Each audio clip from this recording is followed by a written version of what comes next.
still saying that we are gonna attack Europe. But that's absurd, and everyone understands it's nonsense. They're still trying to dupe their own population in order to get more money from the taxpayers. You know, it's almost 5%. They're gonna ramp their military expenditure too of the GDP, and they're also trying to explain away their failures in economy. Germany is the EU's leading economy, and it's currently on the brink of recession. I still cannot wrap my head around this. Why did Germany decide to stop using our energy? We used to supply energy via Ukraine. Ukraine used to get transit fees to the tune of several million US dollars. And Germany decided to abandon all of that. There is no rational explanation for that. Volkswagen is perishing, the same goes for Porsche, the steel making industry as well, the fertilizers. It's all the same, but for the sake of what? You know, to spite the conductor, I'm going to buy a ticket, but I'm not going to take the train. If NATO countries want to boost their military expenditure even further, well, it's up to them. But it's not going to benefit anyone. Yes, it's certainly going to create additional risks. But it's up to them to make that decision. I think that is absolutely irrational. Moreover, it's pointless because there are no dangers emanating from Russia whatsoever. You know, Dr. Goebbels used to say that the more incredible the lie, the faster the people are going to believe it. And maybe some do believe it. But they had better look into saving their car industry and also increasing their salaries. Thank you, Mr. President. Right now, I would like to give the floor to a friend of mine from Turkey, because the eyes are fixed on Turkey, because Istanbul has been serving as a negotiating platform, and also millions of Russians are going to Turkey for holidays. Serdar Karagöz represents Turkey's leading news agency, Anadolu, and I think is the only one who's brought his wife to this session, to St. Petersburg. We'd like to thank him for this initiative. This is a call to the rest of the colleagues. Next time, do come with your spouses. Well, either he took his wife with him, or maybe the wife didn't let him go without her. Well, maybe she did say that you're not going anywhere without me.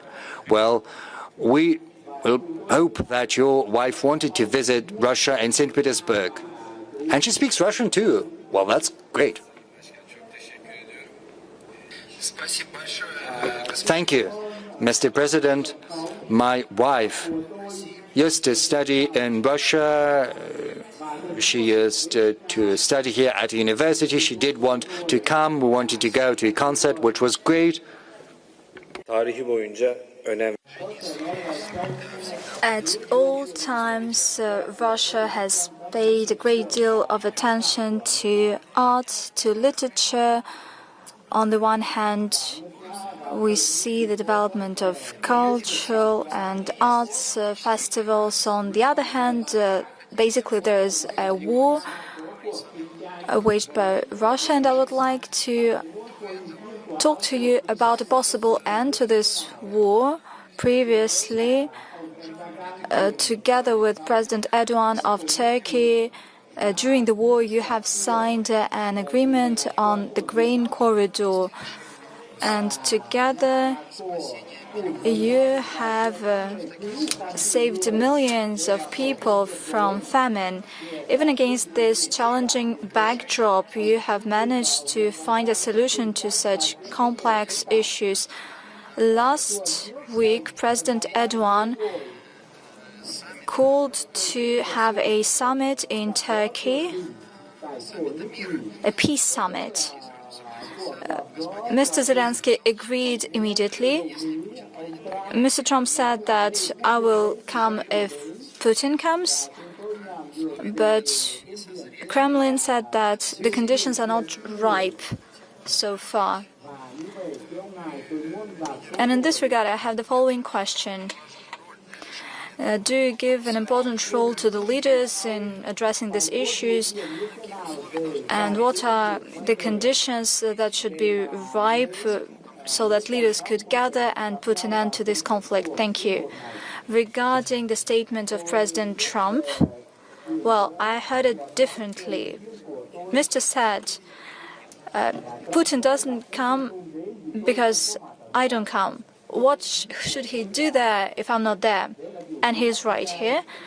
That's the first thing. And secondly, he repeatedly said, had I been president, this war would have never happened. And maybe he's also right here. During one of my latest telephone conversations with Mr. Biden, I told him, well, I would not delve into details right now. We have all the records. I said that we shouldn't go as far as have these hotbeds of tension and conflicts.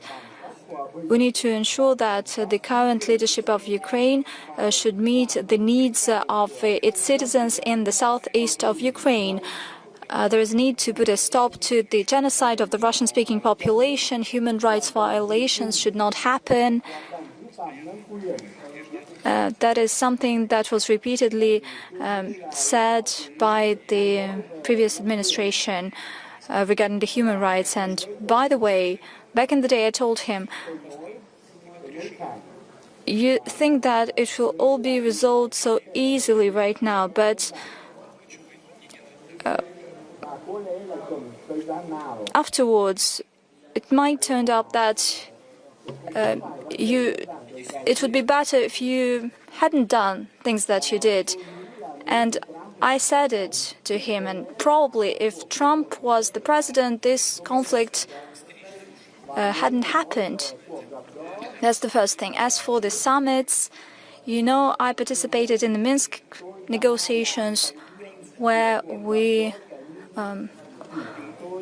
were seeking the principles for peaceful settlement, and we spent 17 hours talking about that. We spent the whole night doing that, and we reached an agreement on the principles, but the Western countries did not abide by them. The German Chancellor said that they simply had to buy time to rearm Ukraine. She said it publicly. Nobody forced her to do that. Same goes for the former French president. They were the ones who said that.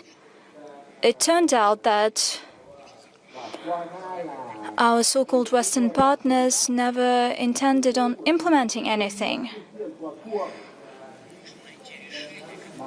We need to find a solution that wouldn't just put an end to the current conflict, but that would put in place conditions to prevent such kind of situations in the long run.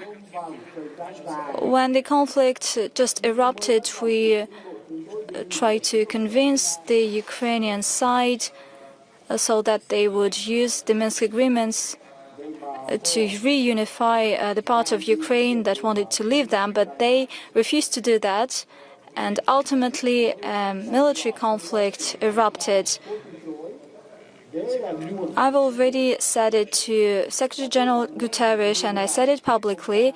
You might argue in any way you can chastise Russia for launching an aggression, but listen, you don't need to be a big expert in public international law to understand the rationale that I'm going to outline to you. A part of the territory of one country decided to separate from the main party, and I'm talking about the southeast of Ukraine. Donetsk and Lugansk, they decided to part. from Ukraine, did they have the right to do that? In line with international law and the UN Charter, they were entitled to do that, and the relevant article stipulates the right of nations to self-determination. I believe it is Article 1, the right of peoples to self-determination. That's the first thing. Secondly, during this process, had this part of the country had the obligation to ask for permission to the central authorities, according to the UN decision following the Kosovo case. The International Court of Justice directly stipulated if a part of a country decided to separate, it doesn't have an obligation to ask for permission to the central authorities. And that's what Donbas did. We were entitled to recognize their independence. For 8 years, we have been tolerating that, and we were trying to reach an agreement. Ultimately, they declared their independence. Were we entitled to recognize them? Why not? We recognized them, but by doing so, we signed an agreement on mutual assistance. We were allowed to do that, of course, and that's what we did. And in the framework of this agreement that we ratified by the parliament, we had to provide assistance to them, including military assistance. They made an official request to us, and we provided assistance to them. Please tell me, where had I made a mistake? You wouldn't find any mistake. There is no mistake whatsoever. One stems from another. When I'm talking about the Kosovo case, I do recall what happened there. Back in the day, the Western countries, European countries, the U.S. made serious pressure on this International Court of Justice, and it made a decision during the separation of a certain part of a country. This part of the country shall not ask for permission, for central authorities for permission. That's it. They did it with their hands. How come? Well, that's what it is. You can do that, and here we cannot do the same. This shouldn't happen. There should be universal rules. Only in this case will they be stable. And this is the guarantee for security of others, not at the expense of others. That's the key part. We're ready to have a meeting. And by the way, I'm ready to meet with anyone, including Zelensky. It's not the point. If the Ukrainian state authorizes anyone to hold negotiations, the point is who will sign documents. I didn't invent anything. In terms of propaganda, you can say anything about the legitimacy of the current authorities. But when we resolve serious issues, what is important to us is not the propaganda, but the legal issues. According to the Ukrainian constitution, the president of Ukraine is elected for 5 years. As for the extension of his mandate, there are no options to that, including during the martial law. Do read it carefully. During the martial law, only the mandate of the parliament is extended. It stipulates that during the martial law, elections shall not take place. That is true, but it does not stipulate that the mandate of the president is extended. And that's it. As for the constitutional order, Ukraine is not a parliamentary or presidential republic. It is presidential parliamentary republic. What does it mean? It means that all bodies of authorities are shaped by the president. Well, everybody considers it to be a democratic society. It might be the case. So everybody is appointed by the president. All military commanders are appointed by the president, just like the ministers, and all governors are appointed by the president. There is no election process here. But if the head of the state is not legitimate, then the whole system is illegitimate. Why am I saying that? We don't care who conducts negotiations. Even if it is the current head of state, I'm ready to meet him. But if there is a final ultimate stage, so that we would not just sit and divide and argue on something, but just finalize the issue, but it should be done by legitimate authorities. They should be the ones to sign it, because the next leader would come and throw everything into the dustbin. This shouldn't be the case. I do not abandon that, but we need to have a great deal of effort invested. And another important point, even before the conflict, we asked the Ukrainian authorities to implement the Minsk agreements. They refused to do that. Then the special military operation was launched. Once it was launched, well, how was it launched? It's no secret. We told them, withdraw your troops from Donetsk and Lugansk republics that we recognized as independent states. And that's it. Everything will end tomorrow. No, we will keep on fighting. Okay, they kept on fighting. Then afterwards, and I also made it public, one of Western colleagues asked me, could you imagine that the Kherson region, the Zaporozhye region, you're fighting for Donetsk and Lugansk, and the other two regions had nothing to do with that, but that was the logic of the military actions. Could you think about leaving them? Well, we could think about the sovereignty of Ukraine, but provided a certain servitude, the right to have this land passage to Crimea. Why? Because they always make these threats to destroy the Crimean bridge. As simple as that. And this person said, can I tell it to Kiev? He came and told it, and they said that he's an agent of Kremlin. This is one of the leaders of one of the major states. Well, that's nonsense. Okay, we reciprocate the requests of the citizens in this territory, and we hold a referendum, and now it's part and parcel of the Russian Federation. And as I have said, the situation would degrade, and that's what happened. Now we're talking not only about Donetsk and Lugansk, but about two other regions of the Russian Federation, plus Crimea. Let us discuss this. By the way, when we had negotiations in Istanbul, and thanks a lot to President Erdogan in 2022, odd as it may seem, but we reached an agreement on everything with them. You see, there was a draft agreement that was developed, and it included issues of denazification, the territorial issues. We reached a certain language that both Russia and Ukraine were happy about. But no, those who want to increase the defense expenditures in Europe and the U.S.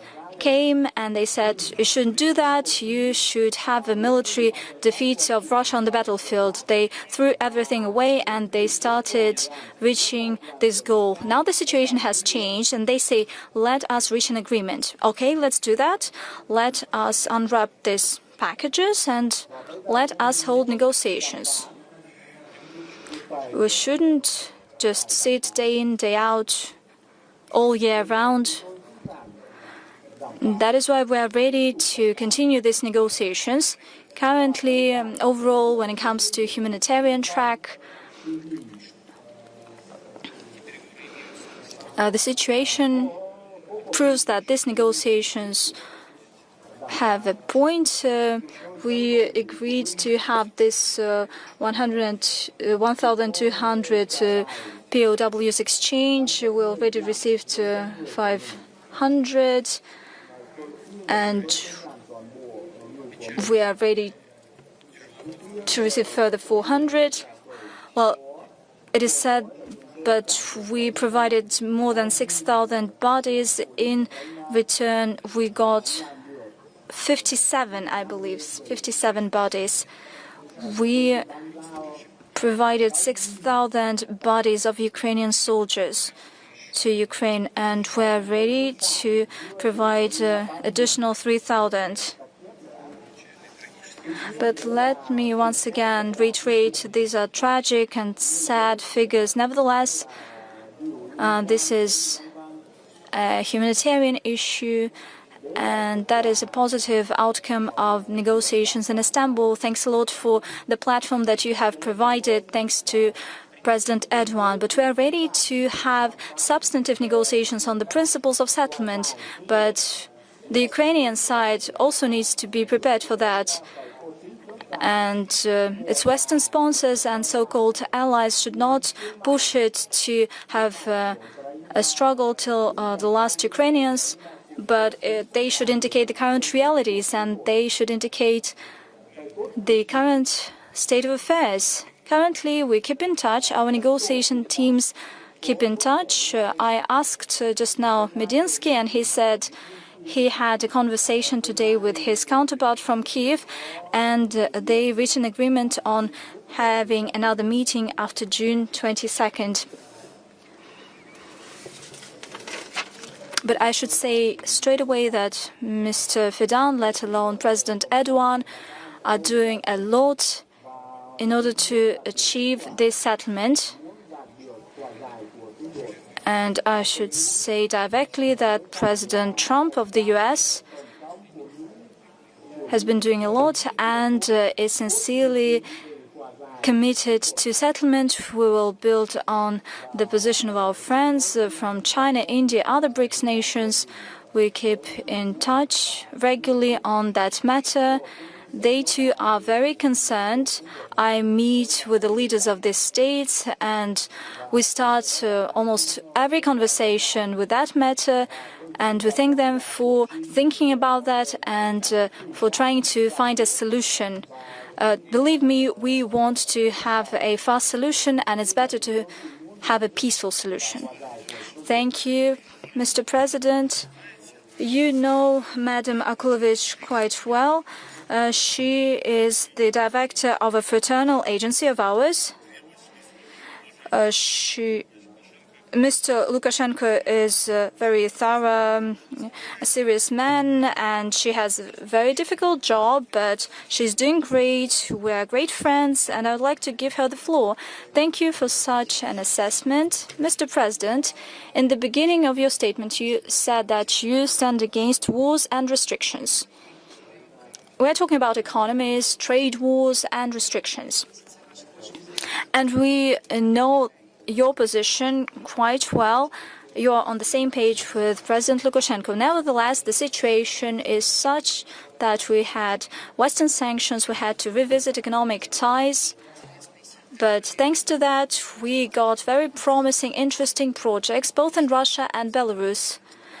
Does the Union state have a plan B in case the sanctions are ramped up, and possibly this will be the case? Within the Eurasian Economic Union, in 10 days' time, Minsk will host the Eurasian Economic Forum. I would like to know your opinion about this organization.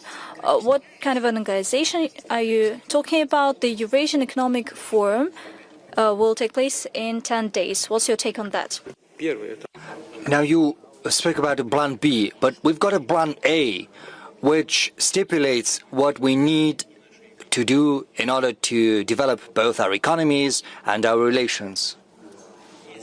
Now, a plan B, if something is not working, consult plan A, and we will be successful, we will succeed, we'll make all of this happen, because our trade has reached $50 billion, which is a huge number.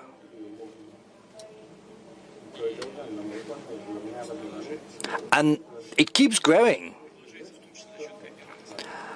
to a large extent thanks to our cooperation, because we are seeking for new ways to develop our cooperation, to find new avenues where we did not cooperate in the past. Say, there's microelectronics. Many have been mocking Mr. Lukashenko for allegedly preserving the Soviet command system. But he did manage to preserve a great number of economic branches and industries that are in high demand, especially amid the sanctions and restrictions. Yes, of course, many things need to be improved. A lot has to be done because it took other countries decades. But we still have a chance to use this as a groundwork for shared progress, and fast one to boot. We also have some good opportunities in aircraft construction. Yes, sometimes these are just very small aircraft.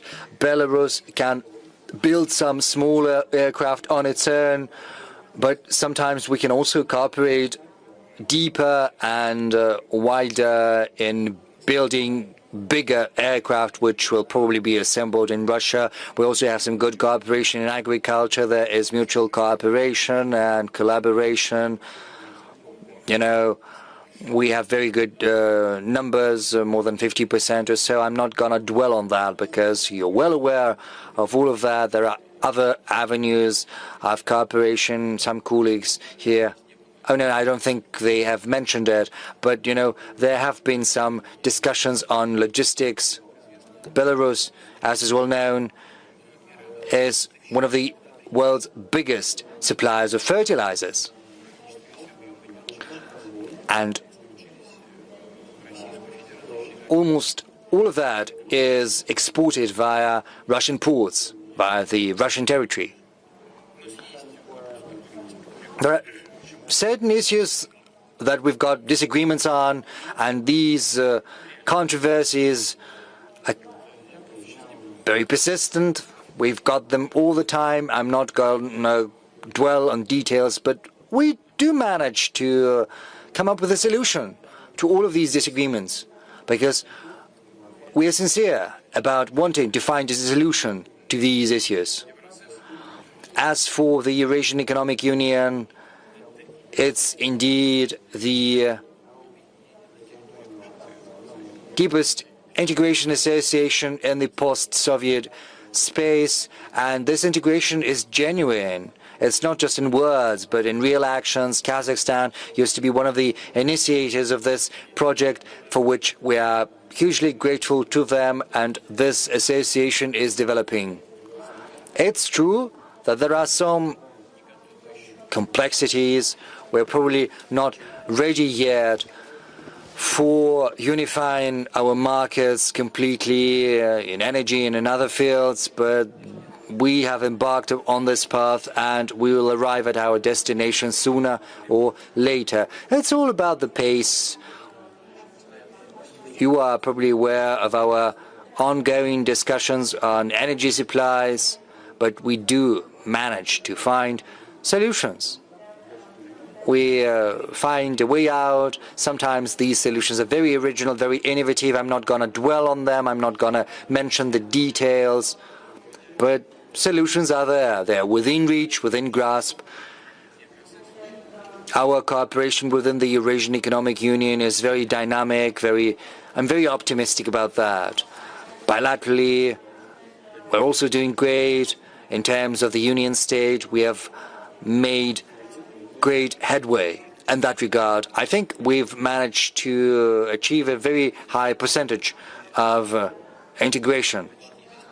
I think we've almost accomplished all of the plans that we have laid.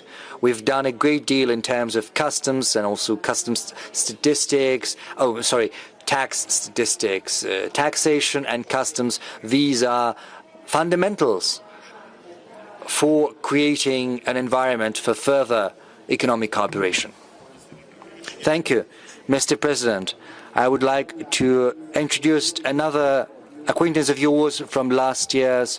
This is Editor-in-Chief for Europe from France Press, news agency, Karim Talbi. He holds enormous, incontestable authority. He also knows Russian. I think he has not been using his headset to listen to you. Karim, over to you, please.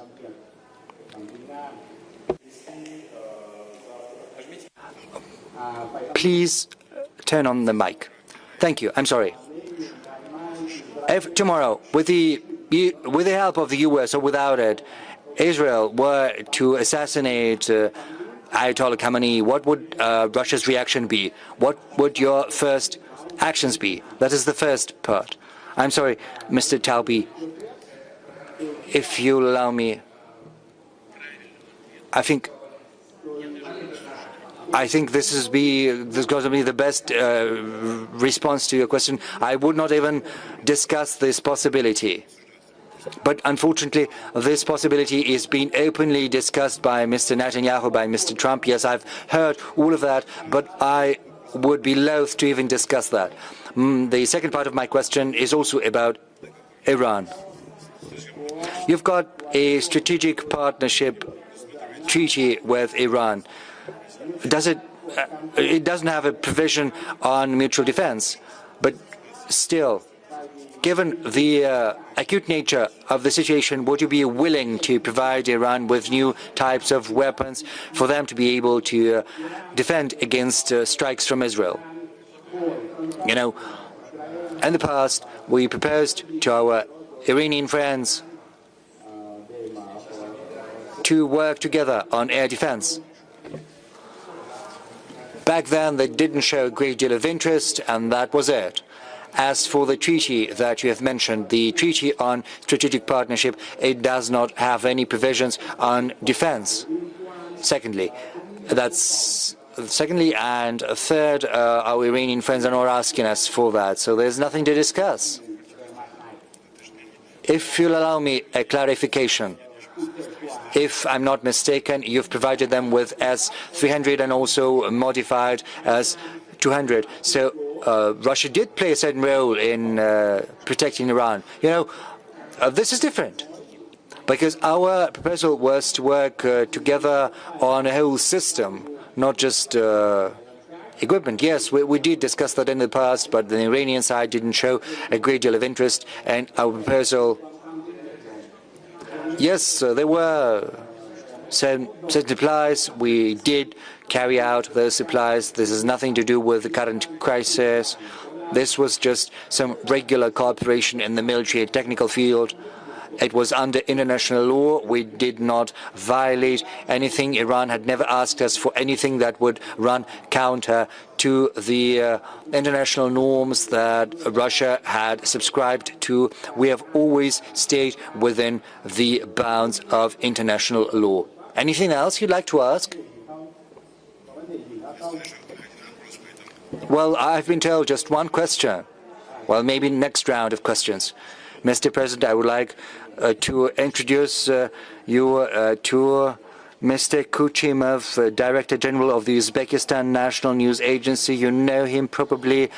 Is not just a prominent journalist, he is also an author of more than 20 books, not just poetry, but also politics. Do you have a verse in Uzbek? Yes, a great verse, but maybe next time.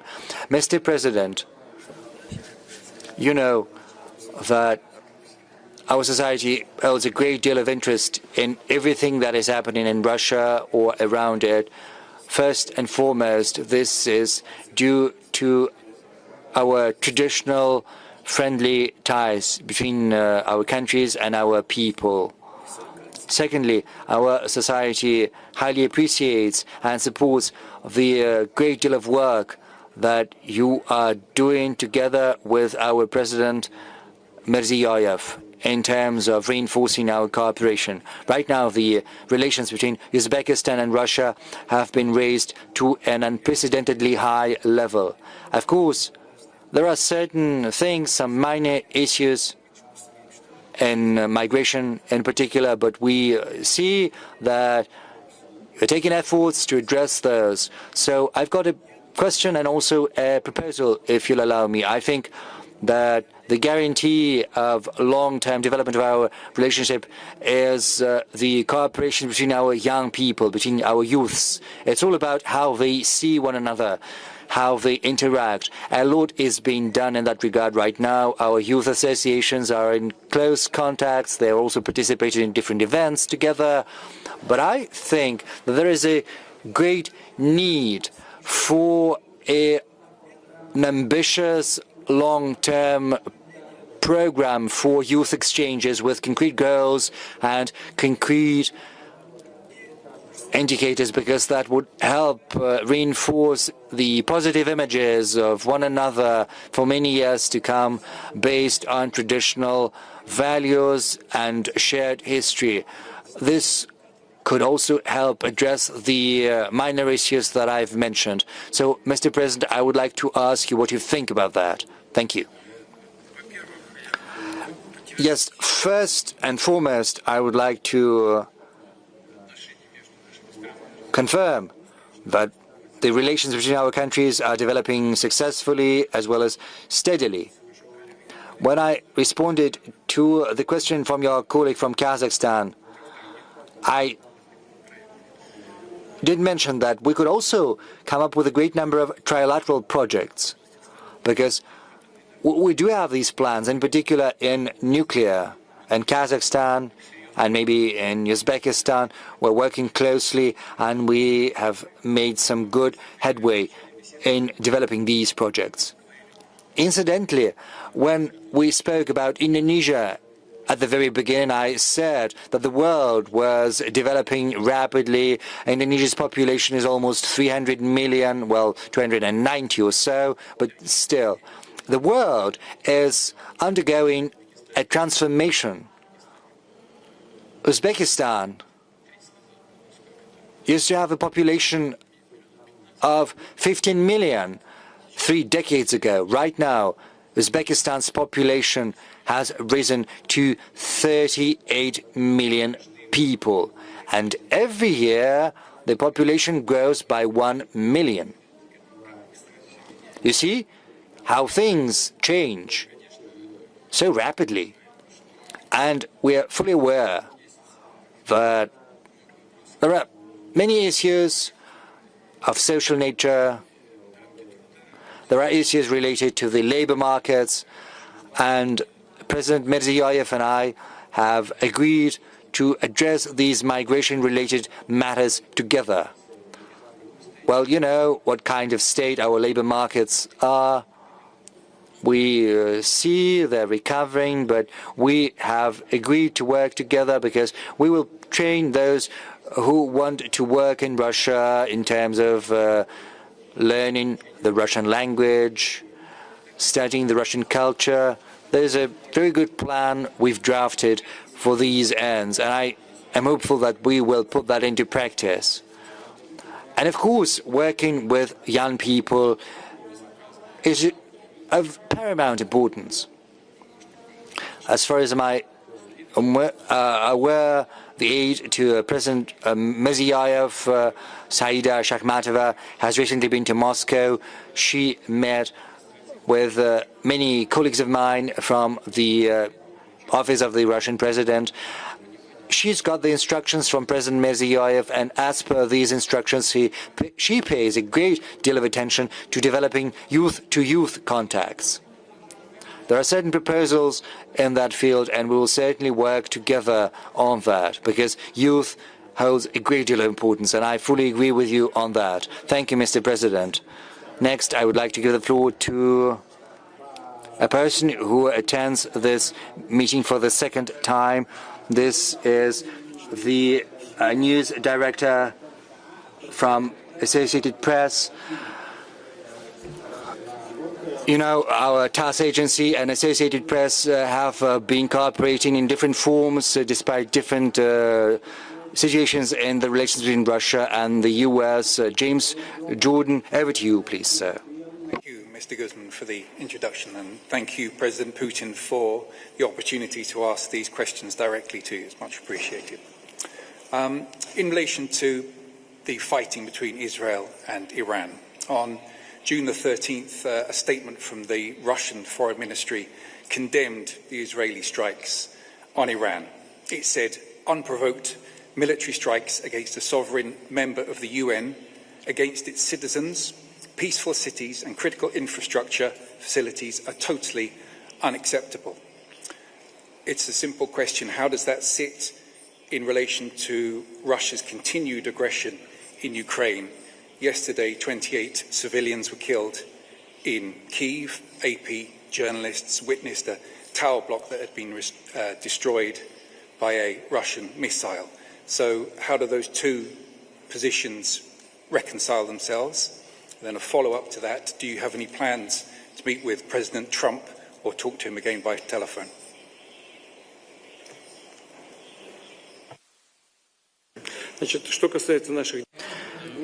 As for our actions in Ukraine, I think I have given a detailed account of that to your colleague when responding to his question. I think it would be pointless for me to repeat. We do not believe that we were the ones who started the hostilities in Ukraine, but we're trying to put an end to them, whereas the current Ukrainian leadership unleashed a war on its own territory, using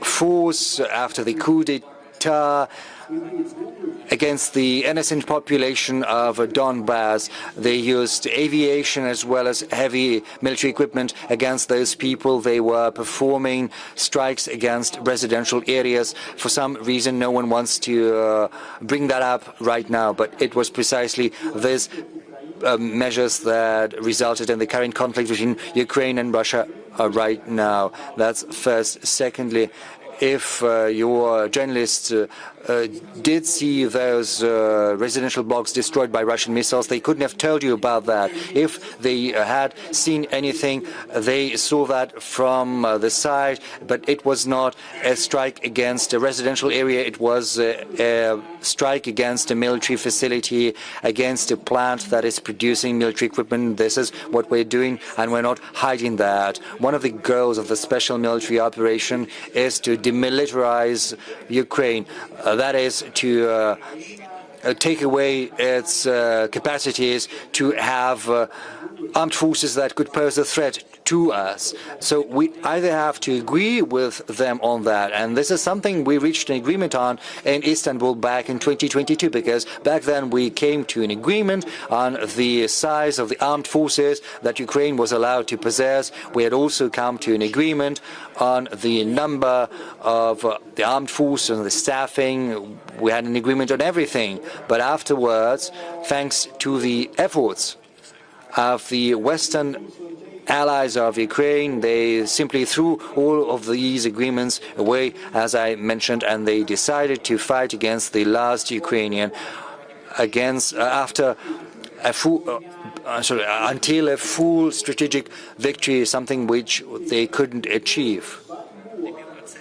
So, unfortunately, we have to address the goal we have set before ourselves using our armed forces. We want a full demilitarization of Ukraine. We want to make sure that there cannot be any armed forces in Ukraine that could pose a threat to Russia and the future. And these are the strikes that your journalists witnessed. Of course, if we can't come to an agreement, if you can't come to an agreement peacefully, then we will have to seek a military solution to that. There's nothing surprising about that. I do hope I've managed to give an answer to your question. As far as the statement by our foreign ministry is concerned, it's all understandable. It cites international law. It's all transparent. Now, as for our actions in Ukraine, I've explained our logic to you. And I've gone through this logic step by step. We believe this is fully in compliance with the UN Charter. As for the assessments made by the Foreign Ministry of Russia, please take a look at that to see what objective there is to it and what things are imaginary. There is nothing imaginary here. Hopefully, I answered your question. With regard to possible meetings with Mr. Trump, naturally it would be extremely useful. I agree with the U.S. President. It should be well prepared and it should result with some positive outcome. We have chosen a good track. We had several telephone conversations with President Trump. We deeply respect his intention to rebuild relations with Russia on many tracks, in security, in economy. You see, our import to the U.S. has decreased tenfold, and there's been a 4 times decrease of U.S. import to Russia. It was 27 billion, not that much, but it slid down to several billion. As per last year, the trade between Russia and the U.S. increased. It decreases with many European countries, but it increased between Russia and the U.S.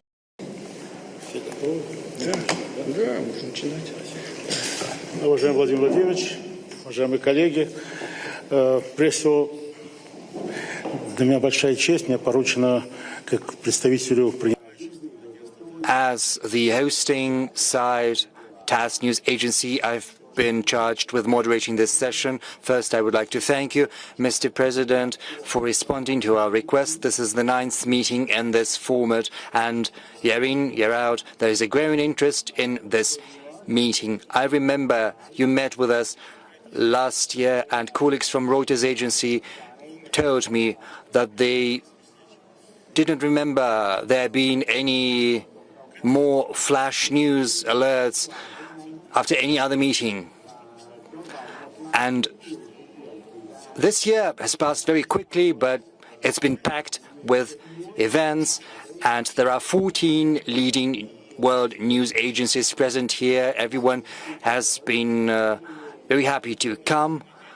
We know that your schedule today has been very packed as well, so without further ado, I suggest we should begin. First, I would like to say a couple of words. If you don't mind, I would like to welcome you. Thank you for your interest. I think we've listened to a short but wonderful concert of top-notch quality. The hour is late. We're all in a very good mood, so let's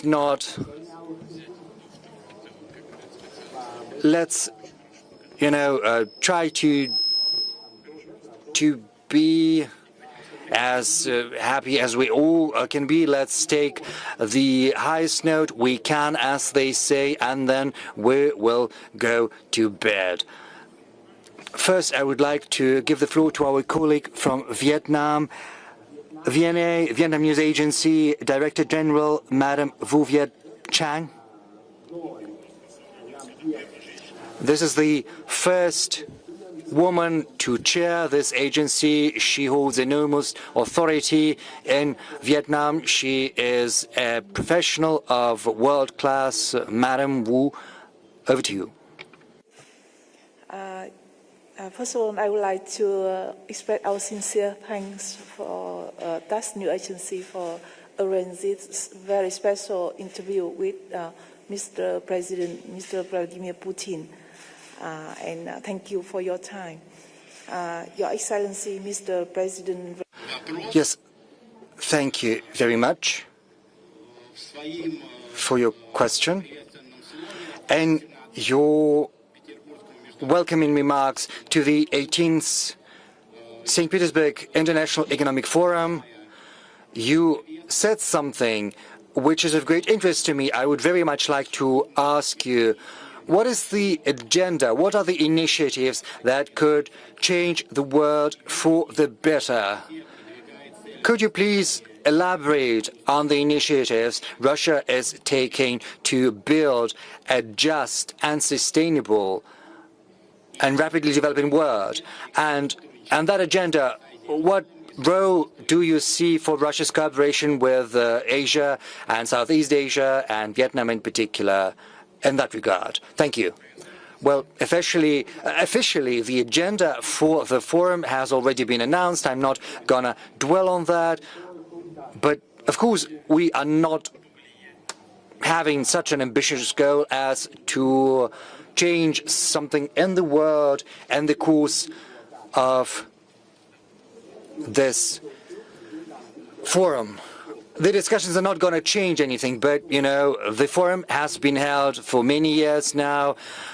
It first was held in the 90s, and it has been gaining momentum, as Mr. Guzman has pointed out. An increasing and growing number of our partners is coming to the forum, and the very fact that we're having conversations and the fact that we're signing a great number of agreements and deals and protocols, all of that is a very good testament to what we're doing. Our goal is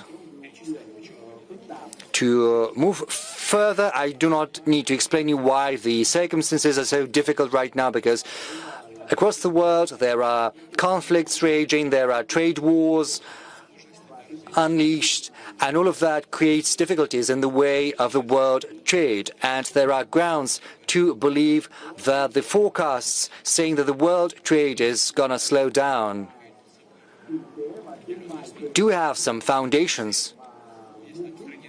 So if we were to put aside the official agenda for a while, then our goal, I believe, is going to be to search together for the ways to overcome the difficulties we are facing. And this will allow us indirectly influence the situation in the world economy. Given the fact that the forum is going to be attended by colleagues from different countries, colleagues who are holding leading positions in economy, there are going to be leaders from the world economies that are holding a great deal of sway in the world economics. So all of this is probably going to have a good impact on the economy. I do not think I need to explain you that what we advocate is a just world order. We want the WTO rules to be observed rather than tweaked to serve some short-term political gains whenever it's necessary. We are also against any kind of trade war or trade restrictions. As far as our cooperation with Southeast Asia is concerned, it's developing steadily year in, year out. Our trade is growing. I'm not gonna name the figures right now so as not to make a mistake, but this is absolutely true. Our trade is growing, and it applies to all countries of the world, Vietnam in particular. I'm gonna speak a couple of words about Vietnam, but I believe that Southeast Asia is a very promising avenue because the share of the southeastern economies and the world economy, as well as the economic growth rates, are ahead of the average indicators across the world, and we believe that these countries are very promising partners for Russia. As far as Vietnam is concerned, we have a special relationship with Vietnam. Everyone is well aware with that, starting from the 1950s or 1960s. It was particularly evident when the Vietnamese people fought for their independence. But since that time, it's been long. The world has changed, as have our countries, but this relationship of friendship and cooperation still persists. We have a great number of projects. There's the Tropical Center, there's also the energy, because we're working both in the Russian territory and in the Vietnamese territory, and we are willing to expand this cooperation, providing our Vietnamese partners with a chance to work in Russia in hydrocarbons. We're also cooperating in agriculture. Strange or bizarre as it may sound,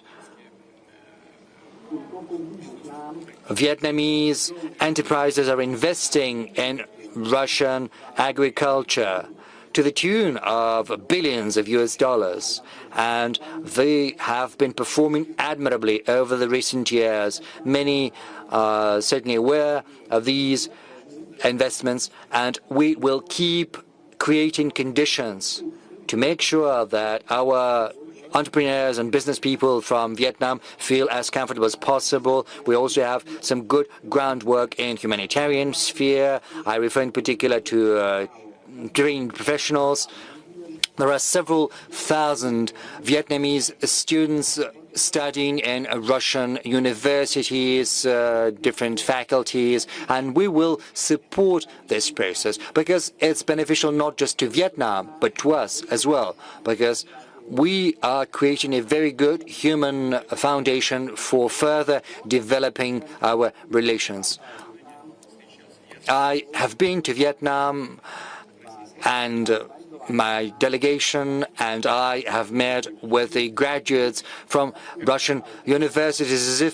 It's as if I had got back to homeland, because the atmosphere was very amiable and very friendly, and there is a huge deal of interest among all of these people to work with Russia. They're willing and they want to work with Russia, and what's more important, they've got the opportunities for that. The last visit of the General Secretary of the Communist Party of Vietnam to Russia has but confirmed that all of the plans we've got with Vietnam are absolutely realistic and are implementable, and we will keep pursuing the goals and accomplish them.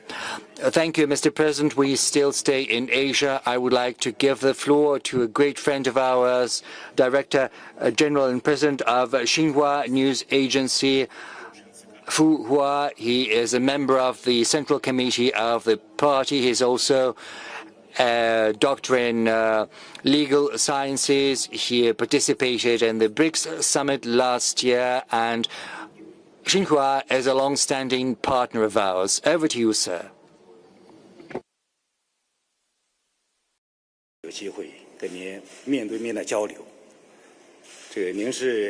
Thank you for this opportunity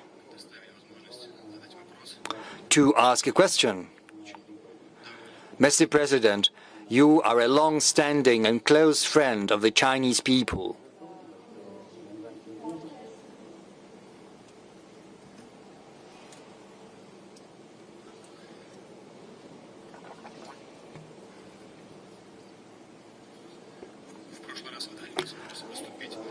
Last time, you provided the Xinhua news agencies journalists to speak, and we would like to thank you for that. Right now, there is a question I would like to ask. Over the recent years, the Chinese-Russian relations of strategic partnership and comprehensive cooperation have been performing very well, making a contribution to strengthening mutual political trust.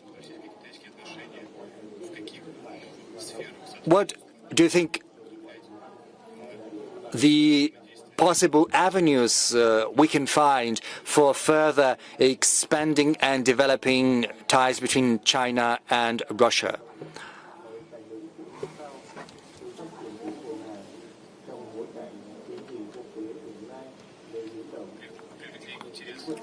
Last time you spoke about your family, saying that some of your members of your family are interested in studying Chinese. I'm sorry.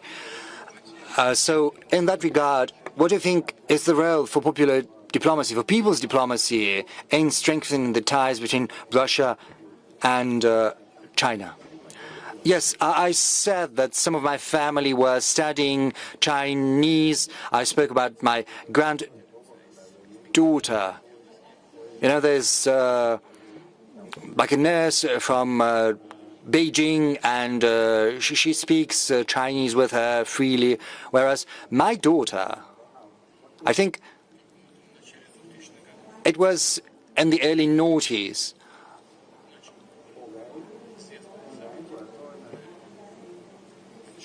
my daughter decided to dive into Chinese.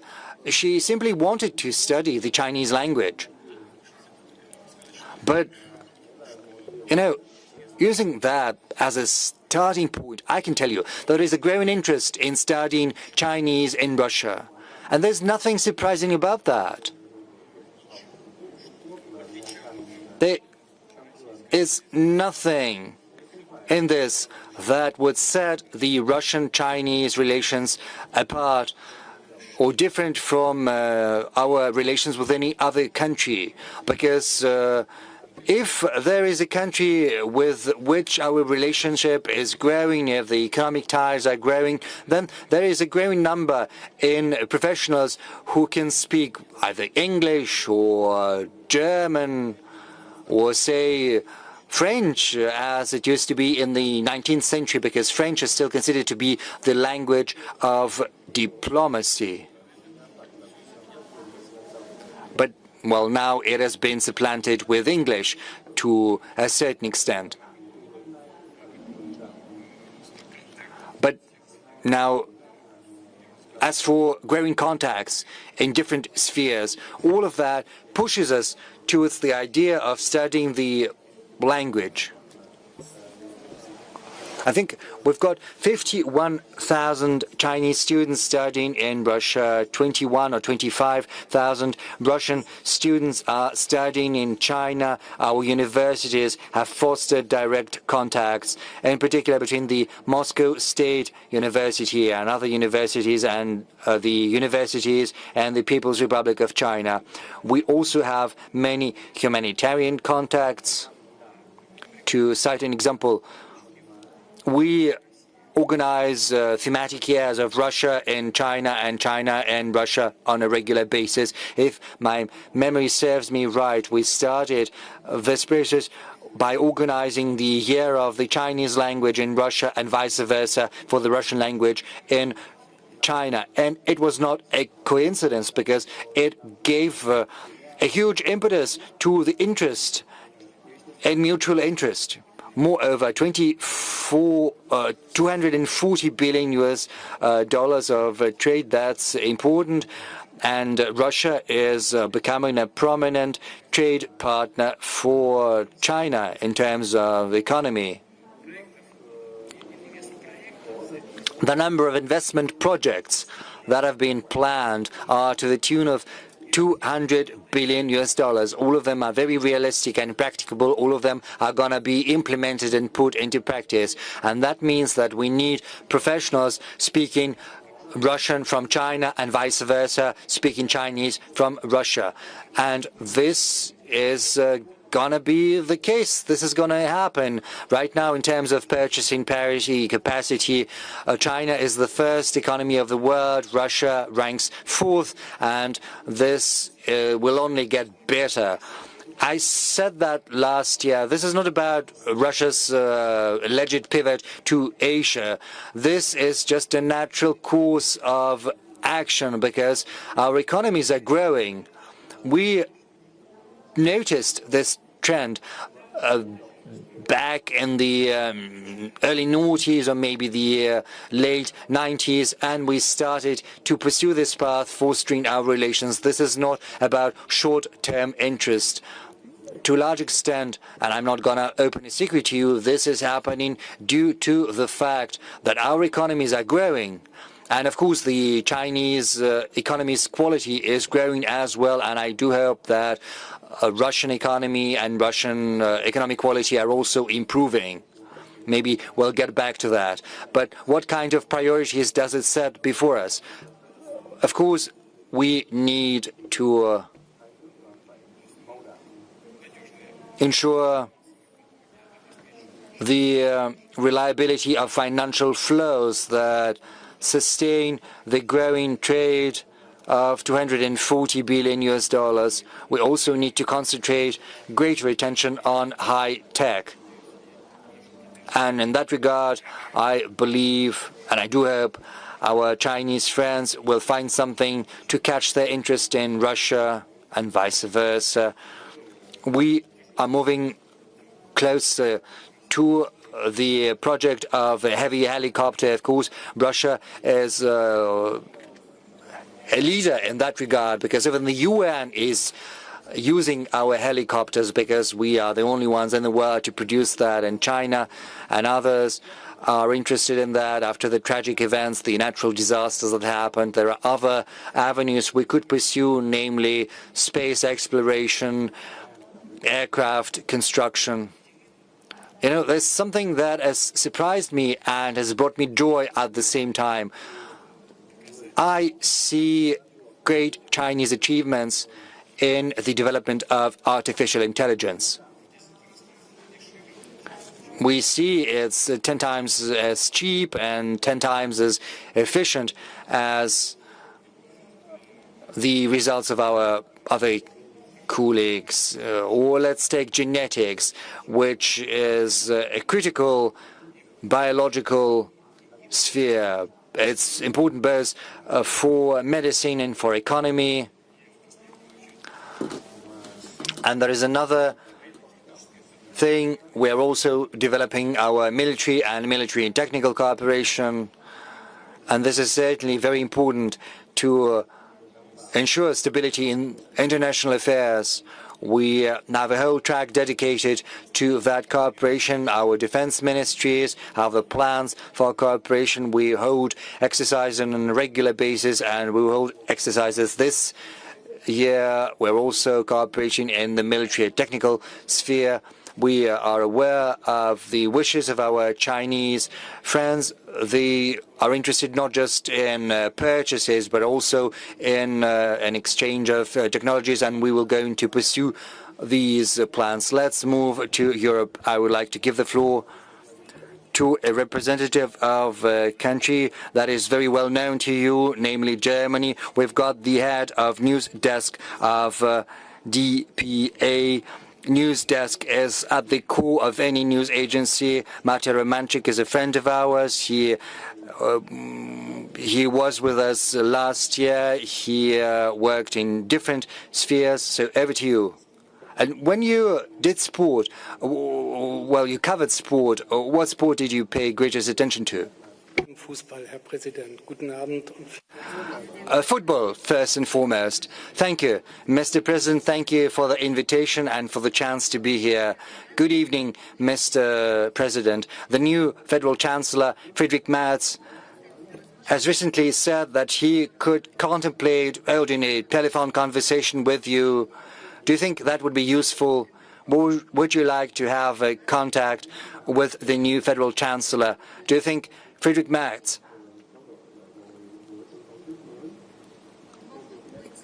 could be a more successful mediator between Russia and Ukraine than Donald Trump? Thank you.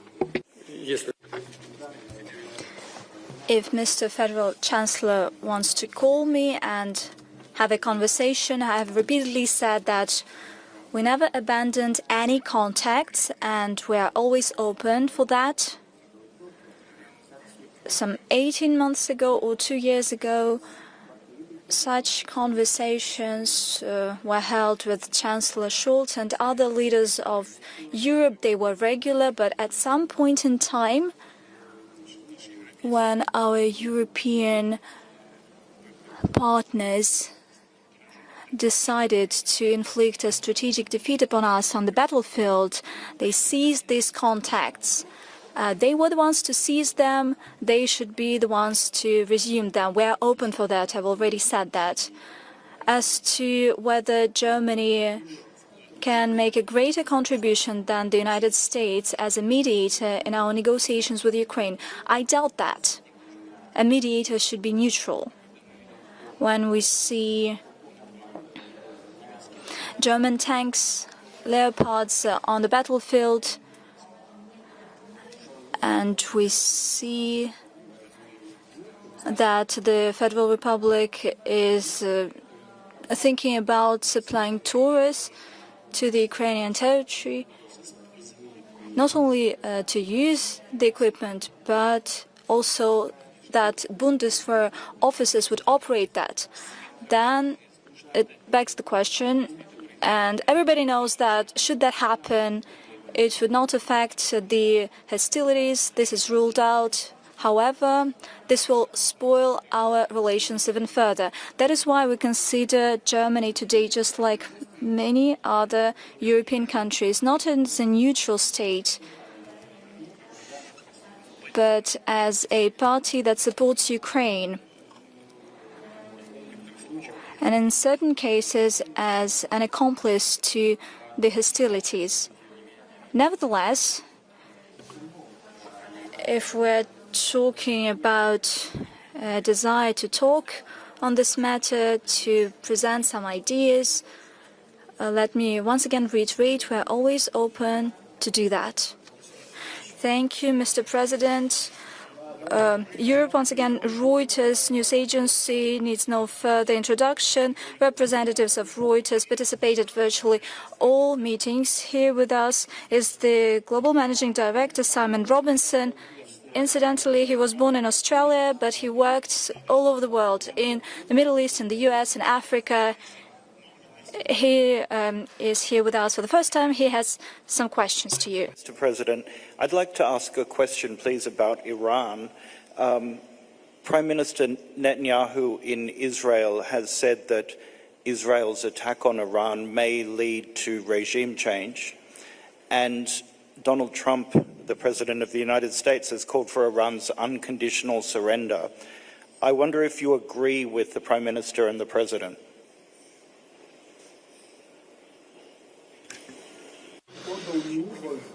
I didn't quite get your question. What do I agree with? What do you want me to agree all that? They said one thing and the other thing. And then you said, do you agree? What do I agree with? With either of their statements, that it could lead to regime change and that Iran should prepare for unconditional surrender.